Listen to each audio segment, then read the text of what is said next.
Learning School story illustrates reasonable adjustments made by North Leamington Community School and Arts College to support Alex. Since her transition from primary, the school has worked creatively to remove barriers so that Alex can fully participate in school life.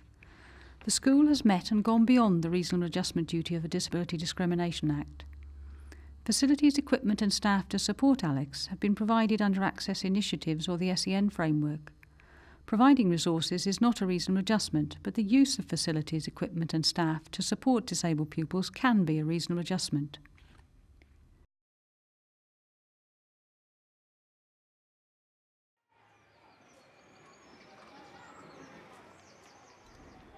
North Leamington is a large school with 1,600 students. The school consists of 3 multi-storey buildings spread over half a mile, the result of an amalgamation of 3 schools into one.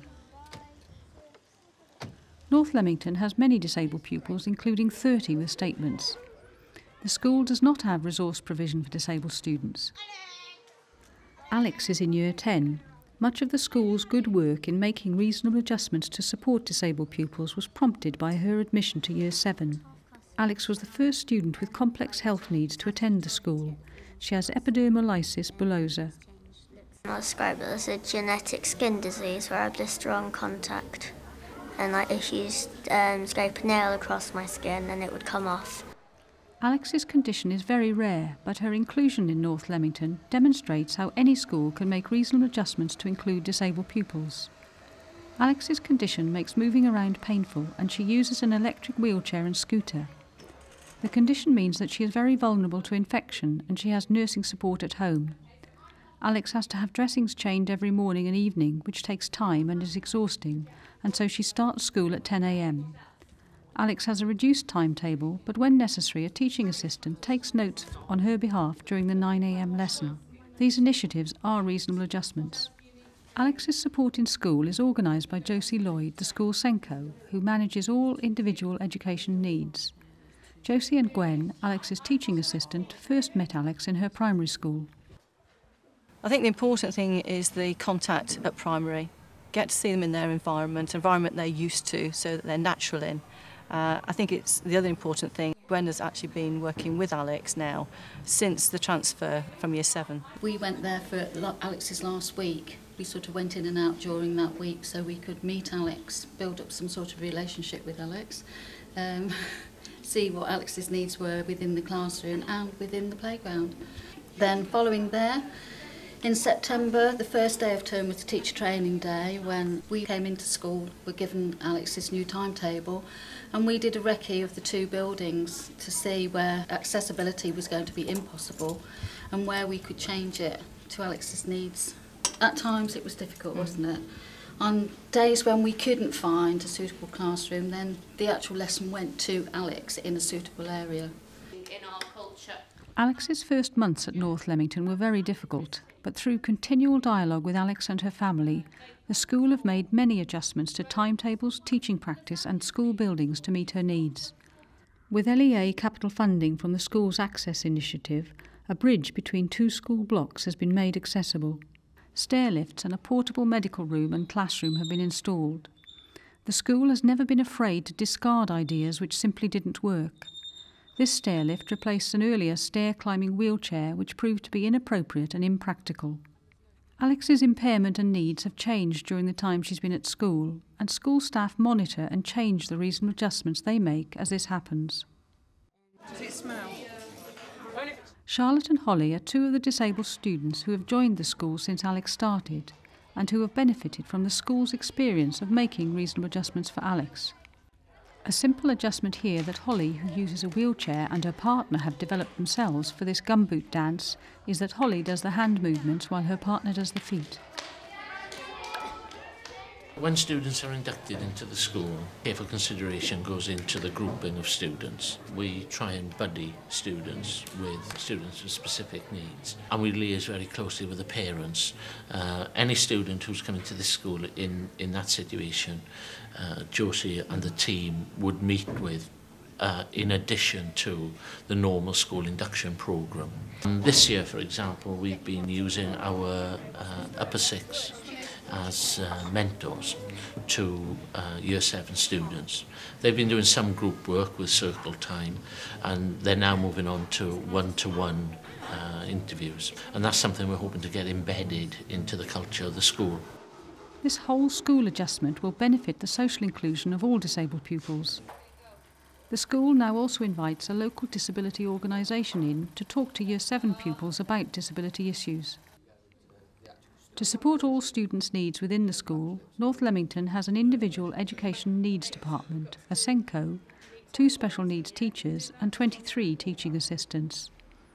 The school has a steadily increasing GCSE pass rate, with 94% of pupils achieving passes and 65% of pupils gaining A-star to C grades. In 2003, only 3% of pupils had no work or college placement already set up for them when they left. If you're going to have individual learning plans for people, you've got to be sure that they are still educationally challenging for that particular person. Because the minute you try to provide special accommodations for different people, I think it's important to maintain the principle that you're not trying to create 2 or 3 schools under one roof. North Leamington has specialist arts status. The main reason we became an arts college was because when we looked at the curriculum, we could see various things missing in it. There wasn't the right balance. There was, for instance, no dance and drama, and we became an arts college so that we could offer all students those activities and that they would have variety in their learning. But also the other thing that it's done is to introduce a massive amount of extracurricular activity, including some specifically aimed at children with individual needs.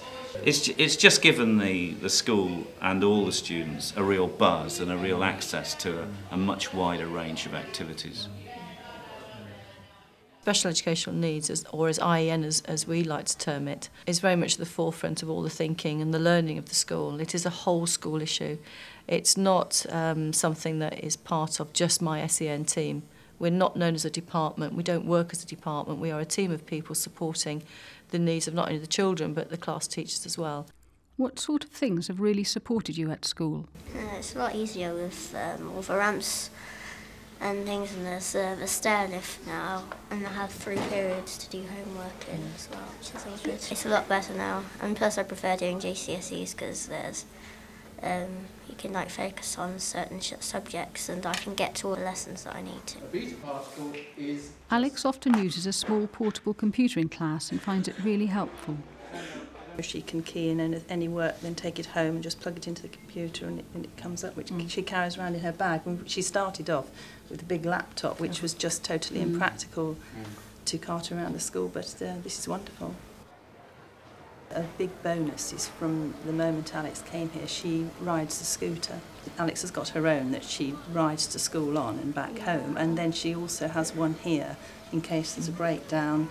If it's raining and Alex has to get a lift to school in the car, then she uses the one that's at school, don't you? Yeah, I had my scooter from home since year 5 at school, which has been brilliant because my grandfather got it for me, and it's been an asset because I can go into town or anywhere. And then when I came here on the first day, I wasn't meant to be using the scooter, but Mr. Hazeldine, the head teacher, said that I could.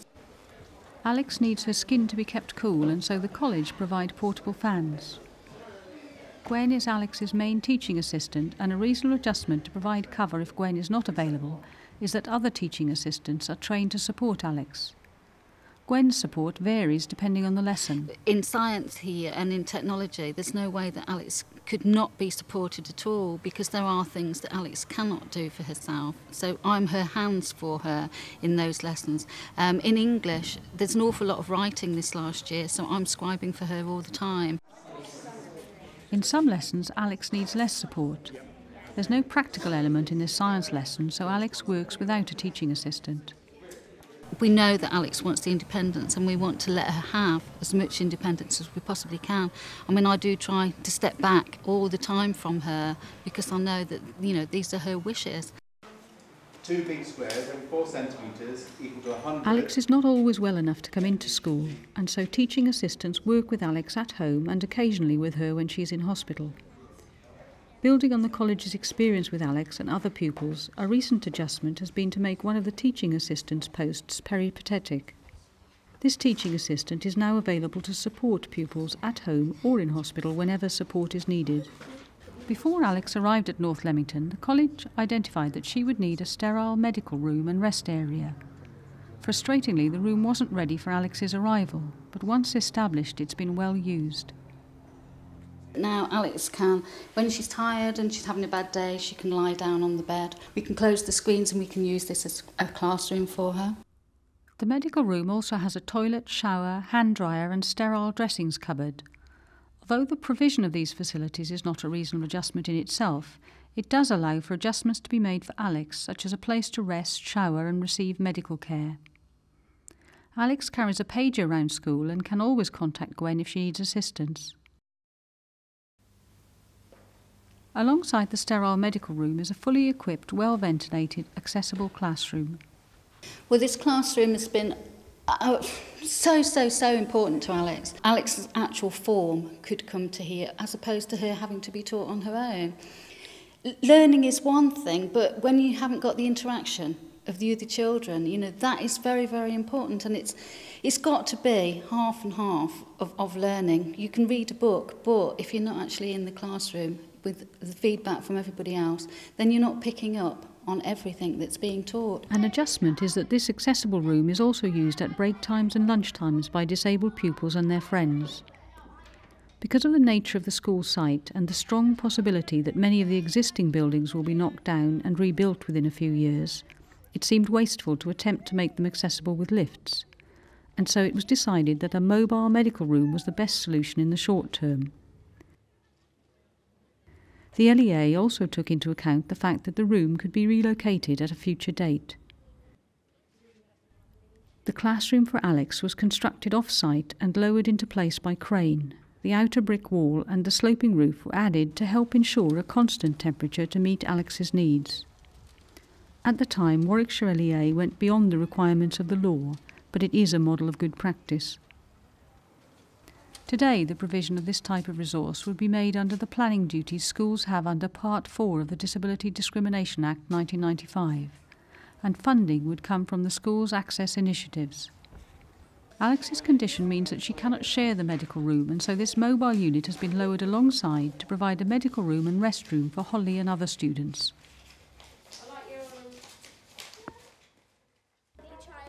Josie, the school Senko, and her team have always been convinced that working together with students and parents is vital to students' happiness and success.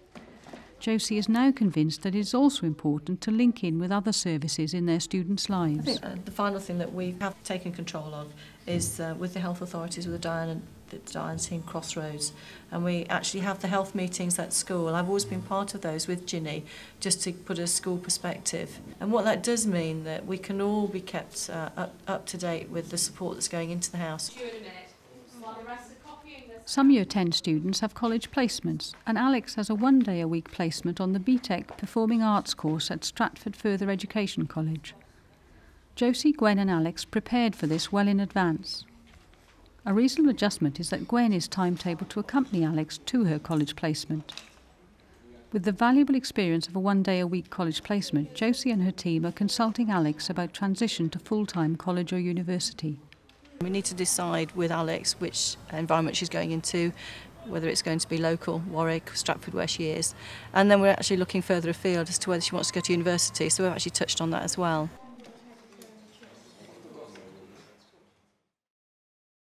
It is good to come here. I'm glad I came here. All of my friends from my primary school would have been coming here, so I was very pleased that I could, because I've always been in mainstream ever since I started going to school ever since I was tiny, so I wanted to keep doing that, otherwise you get out of the habit of mixing with people who are in mainstream. Through Alex we learnt so much. I think if we can do it in a split site with such diverse problems, I think most schools can actually manage and support students with mobility problems. I think if we've learnt one powerful message from the students that we're working with disabilities is that they have to have ownership of their education. That's about the most powerful thing that they've got. We'll look after their needs. If we get something wrong, we'll work with them. we work it through. But I don't think there's anything that we have not been able to sort out. What are Alex's plans for the future? Something to do with art now, but I'd like to include the theatre, like either in costume or set design. Adjustments made to support Alex during her mock GCSEs included the use of a scribe and a laptop and extra time allowances. Alex's predicted GCSE grades are an A and Bs, and she starts a 2-year art and design course at the Warwickshire College in September.